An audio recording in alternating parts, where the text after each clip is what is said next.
G'day guys, my name's Dave from DT Unboxed, and in this video I'm going to be doing a review of the Xiaomi Mi Air Purifier 3H model. In this video I'm going to be running through the device as a standalone device, then I'll talk about how it interacts with the smart home app, then I'll talk about the running costs, and finally I'll compare this with the other models in this particular range. So first off, I just want to say that I'm really impressed with this particular product. I've had it for about 3 weeks now, and noticeably I've seen that there's less dust under the couch. Now there used to be just a massive buildup of dust under the couch. As we'd walk around the house, the dust just gets sort of swept under there. But now after having this, cannot see that dust anymore. It's great. I bought this particular device because personally myself, I have really bad hay fever. So I'm just anticipating the spring season, and hopefully this will filter out all those pollutants and leave me with a home that I can breathe easy in. Now let's talk about this as a standalone device. I'm not gonna be doing an unboxing because there's not much to it. All you'll get is just the instruction manual, and you'll get a power cable that you'll find at the back of the device. So you just need to open up the back and you'll find this inside. Now this is the global model, so it will come with a power cable that has those 2 circular prongs, so it's not an Australian plug. I bought this from Dick Smith, and Dick Smith actually sent the power plug, the Australian power plug, separately, and it took another 3 days to arrive. But thankfully it is a figure 8 power cable, so I had another one lying around I could use in the meantime. This device features an OLED touchscreen display right here, and you can dim it or turn it off if you don't like those lights at night in your bedroom, for example.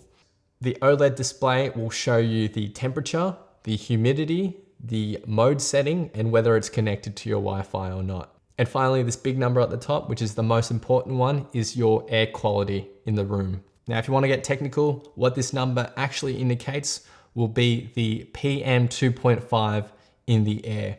PM 2.5 refers to the tiny particles or droplets in the air that are less than 2.5 microns in size. So these are very small particles, and you'll generally find them in smoke or polluted air. The reason why these particles are so bad for you is because they're so small, they can get stuck in your lungs and cause a lot of breathing and respiratory problems. Right now the number's sitting at 3, so that means that there's 3 micrograms of PM 2.5 particles per cubic meter right now in this air. Now that's a good thing because that's clean air quality. According to the EPA in Australia, a PM 2.5 less than 27 averaged over an hour is considered good air quality. Anything above that is starting to get into moderate to poor air quality. So it is actually really cool to see this thing work throughout the day, especially when I'm cooking. I'll notice that this number goes up. And then over the next sort of 10 to 15 minute period, it slowly will go down as it filters out all those oils and smoke in the air from my cooking. So certainly I've already seen a difference having this particular device in our open space living area that features the kitchen as well. Onto the touchscreen display, there's one touch button right here that will turn on the device if it's currently off. But as you touch that button, it will cycle through the different modes as well. Right now we have it set at auto. So I run it at auto basically 24 hours a day. This thing is super quiet. You barely can hear it. So that's auto. As we move on, we get sleep mode. So that's if you really want an even more powered down mode as you sleep. Then we go into more manual modes. So that's low fan setting, that's medium, and that's high. And you can sort of hear how that fan is really working now. Then finally we have our favorite setting, and then back to auto. So you'd only really use those manual settings, I guess, if there was something burning in your house or you're cooking something really smoky and you really just wanted to quickly filter that air. But generally speaking, I have it on auto. When I'm cooking something, it'll detect that and it'll just start powering up and really trying to get those pollutants out. In terms of the filter, it's a class 13 HEPA filter, which means that it will trap particles as small as 0.3 microns in size, which is tiny. I'll just turn this around so you can see the filter itself. There's a latch at the back here. You pull that down and the filters there. This particular model will cover a room from 25 to 44 square meters in size. So pretty decent coverage there. And in terms of the clean air output, it'll be pumping out 380 cubic meters of clean air per hour. Now the air quality has been stuck at about 1 to 3 during this video, which is a good thing, but I just want to show you guys how it will detect pollutants in the air when they are present. So I'm just going to light a match, I'm going to blow the smoke into it, and you'll see this quickly start to rise, but also you might be able to hear the fan really start working to filter out all those pollutants. So I'll light a match. Now it may take a little bit of time for it to sort of register, but you definitely will set. There we go, already up at 28, 51.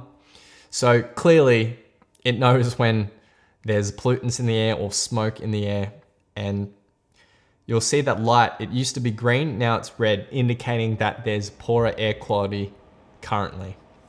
You can even hear that the fan has gotten louder as it's trying to filter out that smoke. Now I'll run through how it interacts with the smart home app.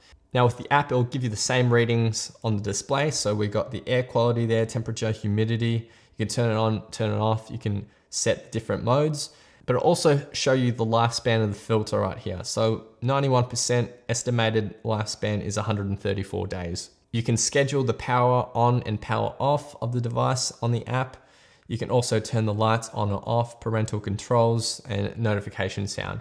But personally speaking, I haven't really used the app a whole lot just because the auto mode is all you really need. I've also connected it to the Google Home. So, hey Google, turn off the air purifier. So you'll see obviously that just turned it off. But again, I use the auto function 24 hours a day. So there's no real need for it to be connected to Google Home, but I've done it anyway. Hey Google, turn on the air purifier. Now let's talk about running costs. Now the filter itself will last anywhere from 6 to 12 months, depending on the air quality. If you're gonna live somewhere where there's generally a lot of polluted air, that filter will probably need more frequent replacement. The filters themselves cost about 50 Australian dollars each, so that once or twice every year isn't too bad for good clean air quality in your house. The other ongoing cost is obviously power. Now this is rated at 38 watts. So if you run it for a full 24 hours, that'll be about 0.9 kilowatt hours. My energy company charges about 29 cents per kilowatt hour. So conservatively speaking, over a month, you know, anywhere from $7 to $9 a month if I have this on constantly. Of course, you don't have to have it on all day, every day. Finally, let's compare this to the other models in the range. So there's the 2H and there's the Pro model. Now, what are the differences? Now, it really just comes down to capacity and room size. If we're talking clean air output, the 2H only does 310 cubic meters per hour. This does 380, and the Pro model does 500 cubic meters. If we're talking coverage area, then the 2H only goes from 21 to 37 square meters. This is 25 to 44 square meters, and the Pro model covers 30 to 60 square meters. So again, it's a question of how much area do you want to cover with the particular device. The other big difference between this and the 2H model is that it won't actually display the air quality or the temperature or the humidity. So that's another big feature you're missing out on with the 2H model. So there you have it, guys. That's my review of the Xiaomi Mi Air Purifier 3H global model. I'm really, really happy with it so far. So much so that I'm probably gonna buy another one for upstairs. If you have any questions about this particular device, then please leave them in the comments below. There's a link to buy this in the description as well if you wanna check that out. Be sure to hit that like button, hit subscribe, and I'll see you guys next time on DT Unboxed. Cheers.